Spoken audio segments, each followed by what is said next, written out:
niyo ba mga igan kung bakit kulay itim po ang balat ng poong Nazareno? At pagpapalit ng damit ng imahe sa isang taon, ilang beses kaya? Yan at iba pang trivia tungkol sa poong Nazareno sa report na ito. Ang malaalong tagpong nasasaksihan sa Maynila taon-taon. Patunay raw ng debosyon ng milyong-milyong Pilipino sa itim na Nazareno. Ang matinding sikat ng araw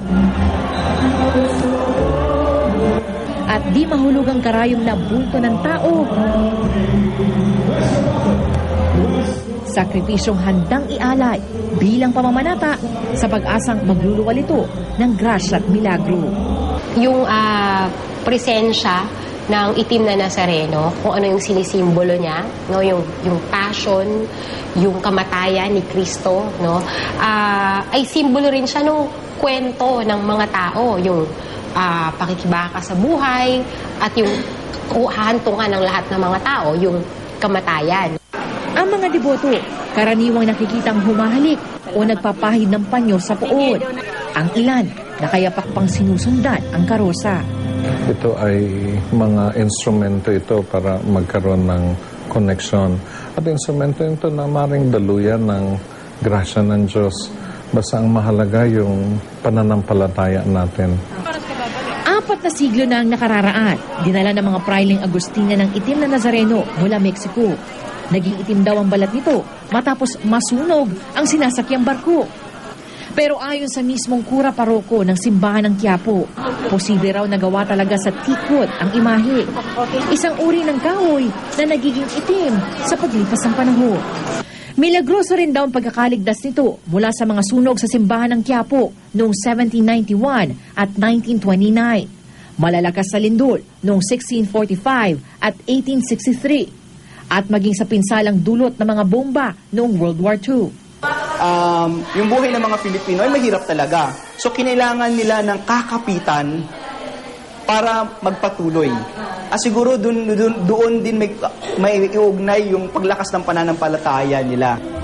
Sa paglipas sa mga taon, ilang interesanteng bagay ang umuspong kaugnay ng pista. Alam nyo bang hindi ang buong orihinal na imahe ang pinaparada? Matapos ipag-utos ni dati Monsignor Jose Abriol ang pagpapagawa ng replika, iniwan na sa simbahan ng Quiapo ang orihinal na ulo ng imahe.